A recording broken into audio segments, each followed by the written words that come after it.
নমস্কাৰ সকলোকে মোৰ ইউটিউব চেনেললৈ স্বাগতম জনাইছোঁ আৰু আজি আমি কথা পাতিম যে আপোনালোকে 5 কিলোমিটাৰ ৰানিং 24 মিনিটৰ ভিতৰত কেনেকৈ কমপ্লিট কৰিব।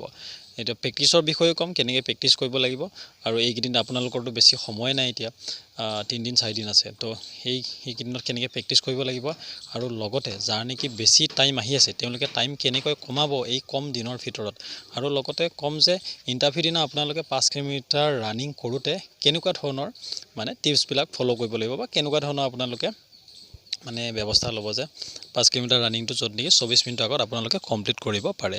তো ভিডিঅ'টো আপোনালোকে শেষলৈ চাওক, সকলোখিনি কথা মই ভালকৈ বুজাই দিম। ফাৰ্ষ্টতে কওঁ যে আপোনালোকৰ যে 5 কিলোমিটাৰ ৰানিংটো আপোনালোকৰ বাবে বহুতে ইজি ৰানিং হয় 24 মিনিটৰ ভিতৰত। আৰু যদি আপোনালোকে ডিফেন্সত যাম বুলি ভাবে 5 কিলোমিটাৰ ৰানিংটোৱে 24 মিনিটৰ ভিতৰত সবচে মানে সহজ এটা ৰানিং। আৰ্মি চাৰ্মি বা পুলিচত এইবিলাকতকৈ বহুত সহজ হয়। তো আপোনালোকে যদি সদায় ৰেগুলাৰ প্ৰেক্টিছ কৰা লোৱা হয় বা অলপ হ'লেও যদি আপোনালোকে জীৱনত দৌৰিছে 5 কিলোমিটাৰ 6 কিলোমিটাৰ তো আপুনি নিশ্চয় ইণ্টাৰভিউটো পাছ কৰি যাব।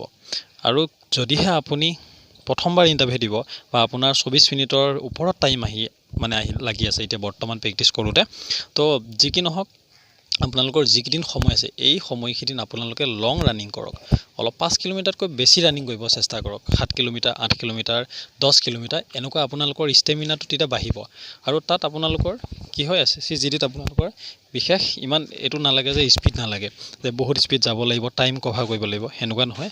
আপুনি এটা লেভেলত যদি গৈ থাকে ধুনীয়াকৈ এটা যদি স্পীড মেইনটেইন কৰি যায় আৰম্ভণিৰ পৰা, তো ধুনীয়াকৈ আপুনি 24 মিনিটৰ আগত সোমাই যাব। যিদিনা আপোনালোকৰ ৰানিং হ'ব মানে যিদিনা আপোনালোকৰ ইণ্টাৰভিউ হ'ব সেইদিনা আপোনালোকে ৰাতিপুৱা অলপ খাই যাব, বুট খাই যাব, কল খাই যাব বা এনেকুৱা বস্তু অলপ লৈ যাব। কাৰণ ৰানিংটো আপোনালোকৰ সদায় অলপ দেৰিকৈ হয় কাৰণ এইখিনি ডকুমেণ্ট ভেৰিফিকেশ্যন কিবাকিবি কৰোঁতে অকণমান টাইম লাগি যায়। তো আপোনালোকৰ ৰানিং হয়তো 10টা 11টাতো হ'ব পাৰে বা 9টা বজাতো হ'ব পাৰে। তো গতিকে আপোনালোকে খোৱা বস্তু লগত লৈ যাব আৰু ORS এইবিলাক অলপ এনাৰ্জি বস্তু লৈ যাব। আৰু লগতে এইকেইদিন আপোনালোকে বেছি তেলজাতীয় বস্তু নাখাব, অলপ সিজাই খোৱা বস্তু খাব, মানে যিটো উহাই নেকি খায় সেইটো বস্তু অলপ খালে আপোনালোকৰ বিশেষ পেটৰ প্ৰব্লেম নহ'ব। যদি তেলজাতীয় বস্তু যদি বেছি খায় আপোনালোকৰ পেটৰ প্ৰব্লেম বা মছলাজাতীয় বস্তু ইমান নাখাব। যিদিনা আপোনালোকৰ ইণ্টাৰভিউ থাকিব ৰানিং থাকিব সেইদিনা আপোনালোকে কি কৰিব, চকলেট দুটামান লৈ যাব। আপুনি ৰানিং কৰা মানে 10-15 মিনিটৰ আগত যদি চকলেটটো খাই দিয়ে বহুতখিনি কেলৰি বা এনাৰ্জি আপোনালোকে লাভ কৰিব তাৰ পৰা। আপোনাৰতো এনেও ৰানিং বুলি কওঁতে ইণ্টাৰভিউ বুলি কওঁতে ৰাতিপুৱা বহুত সোনকালে উঠা যায়, তো সেইবাবে আপোনালোকৰ এনাৰ্জি বহুত ডাউন হৈ যায়। গতিকে এনাৰ্জি বস্তুৰ বাবে ইমান পেট ভৰা বস্তু নাখাব। তো সেইবাবে কৈছোঁ আপোনালোকে চকলেট দুটামান লৈ যাব, তাৰ পৰা বহুতখিনি আপোনালোকে এনাৰ্জি পাব। 5 কিলোমিটাৰ ৰানিঙৰ মেইন বস্তু কি জানেনে আপোনালোকে? মেইন বস্তু হ'ল মাইণ্ডছেট। মানে আপোনালোকৰ যে এনেকুৱা কনফিডেঞ্চ থাকিব লাগিব যে মই 5 কিলোমিটাৰ ৰানিং কমপ্লিট কৰিমেই কৰিম, বাকী যিয়ে নহওক এটা স্পীডত মাৰিম। আৰু আপোনাৰ প্ৰেক্টিছৰ ওপৰত নিজৰ ওপৰত ভৰসা থাকিব লাগিব যে 5 কিলোমিটাৰ ৰানিঙত মই কোনোপধ্যে ৰখি নিদিওঁ। আৰু আপুনি যদি এটা লেভেলত যদি দৌৰি থাকে, যদি মাজত যদি ৰখি নিদিয়ে, মাজত বহুত ভাগৰ লাগিব, মোৰো ভাগৰ লাগিছিল, ময়ো যোৱাবাৰ মাজতে এবাৰ ৰখি দিছোঁ। কিন্তু তাৰপিছত মই যিদৰে প্ৰেক্টিছ কৰিছিলোঁ সেইবিলাক মোৰ মনত পৰিছে, নাই নহ'ব এইখিনি ৰখি দিলে কেনেকৈ হ'ব। তো আকৌ মই ষ্টাৰ্ট কৰিছোঁ, তো মই ধুনীয়াকৈ 22 মিনিটমানত সোমাই গৈছিলোঁ। তো আপোনালোকে নিশ্চয় পাৰিব। মাজততো বহুত ভাগৰ লাগিব, এনেকুৱা লাগিব যে বাদ দি দিওঁ আৰু দৌৰিব নোৱাৰোঁ ৰখি দিওঁ, কিন্তু সেনেকুৱা নকৰিব। আপোনালোকে মাজত এবাৰ দুবাৰ ৰখিলেও আপোনালোকে পাছ কৰিব যদি আপুনি ধুনীয়াকৈ কমপ্লিট কৰিব পাৰে ধুনীয়াকৈ এটা মানে স্পীডত যদি আপুনি ৰানিংটো কৰি যায়, তো আপুনি নিশ্চয় ধুনীয়াকৈ 24 মিনিটৰ আগত কমপ্লিট কৰিব পাৰিব। তেতিয়া আপোনাৰ ৰানিং কৰি থাকোঁতে ভাগৰ লাগিব ন, তেতিয়া আপোনালোকে মা দেউতালৈ মনত পেলাব আৰু আপুনি যিমান কষ্ট কৰিছে যিমান প্ৰেক্টিছ কৰিছে সেই প্ৰেক্টিছলৈ আপুনি মনত পেলাব। তেতিয়া নিশ্চয় আপোনাৰ মনত এটা জোচ আহিব আৰু সেই জোচটোৱেই ইম্পৰ্টেণ্ট হয়। সেই জোচটোৱে আপোনাক 5 কিলোমিটাৰ কমপ্লিট কৰিব পাৰিব। তো আজিকালি আপোনালোকে জানে যে এটা চাকৰি লাভ কৰাটো কিমানেই কঠিন হৈ পৰিছে। অসম পুলিচতে হওক, আৰ্মিতে হওক বা যিকোনো বিভাগতে হওক, এটা চাকৰি পোৱাটো আপোনালোকৰ বাবে বহুতেই প্ৰয়োজনীয় হৈ পৰিছে। তো ইমান ধুনীয়া আপোনালোকৰ যাৰ নেকি ফিজিকেল লিষ্টত নাম আহিছে, তো ইমান ধুনীয়া এটা চান্স পাইছে। পোষ্ট ইমান আছে অসমত 30,000 ওপৰত আৰু অল ইণ্ডিয়াতো আপোনালোকে জানে যে 50,000 ওপৰত পোষ্ট আছে। তো ইমান ধুনীয়া সুযোগটো আপোনালোকে যাব নিদিব।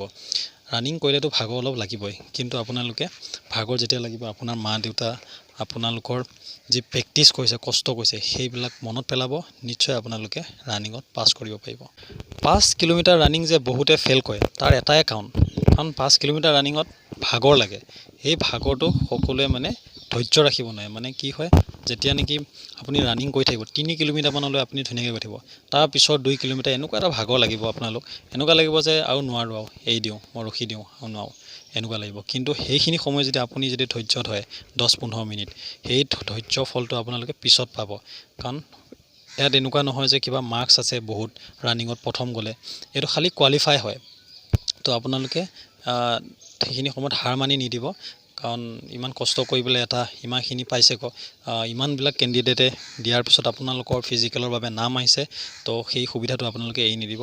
ধুনীয়াকৈ আপুনি ৰখি নিদিব, খালী মাজত এনেকুৱা এটা ভাবিব ৰখি দিওঁ, কিন্তু কেতিয়া আপুনি ৰখি দিয়া মনত সেই ভাৱটো আহিবই নিদিব, একদম লগে লগে গৈ থাকিব গ্ৰুপত, এটাৰ লগত এটা গৈ থাকিব, তেতিয়া নিশ্চয় আপোনালোকে 24 মিনিটৰ আগত মজাকৈ মানে কমপ্লিট কৰিব পাৰিব। আৰু 5 কিলোমিটাৰ ৰানিঙত আপোনালোকে বেলেগক দেখি ইমান প্ৰথমতে স্পীড দি নল'ব, ধুনীয়াকৈ ষ্টাৰ্টিং কৰিব, লাহে লাহে ষ্টাৰ্টিং কৰিব, লাহে লাহে গৈ থাকিব, লাহে লাহে স্পীডটো বঢ়াব, আৰু লাষ্টৰ যি নেকি 2 কিলোমিটাৰ বা 1 কিলোমিটাৰ থাকিব সেইটোত অলপ টানি দিব, আৰু লাষ্টৰ যিখিনি 500 মিটাৰ 300 মিটাৰ আপুনি একদম পূৰা ফুল জছত আপুনি টানি দিব, তেতিয়া মানে ধুনীয়াকৈ আপোনালোকে 22-21 মিনিটত ধুনীয়াকৈ আহি যাব। তো ভিডিঅ'টো ইমানেই আছিলে, আৰু ভিডিঅ'টো শেষলৈ চোৱা সকলোকে ধন্যবাদ থাকিলে।